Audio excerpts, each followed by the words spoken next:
Samsudin dan Hafiz Rahadian alias Pikri, dua terdakwa ini dituntut pidana penjara selama 10 tahun oleh jaksa penuntut umum.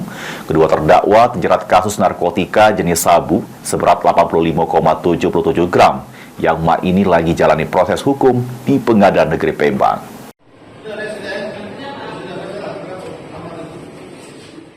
Samsudin dan Hafiz Rahadian alias Pikri, dua terdakwa yang terjerat kasus narkotika jenis sabu seberat 85,77 gram, ini harus menjalani proses hukum di hadapan Hakim Pengadilan Negeri Palembang. Sidang yang diketuai Harun Yulianto, juru agenda sidang tuntutan terdakwa, jaksa penuntut umum baca ke tuntutan terhadap kedua terdakwa.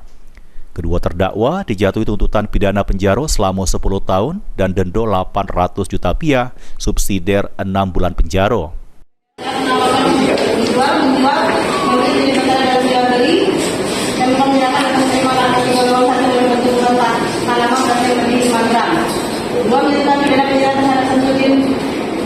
Dan Hafiz Rahadian selama 10 tahun penjara denda 800 juta, subsidiar 6 bulan.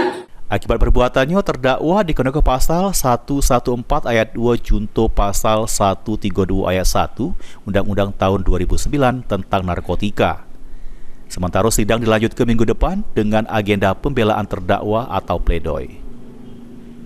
Lutfi, PAL TV.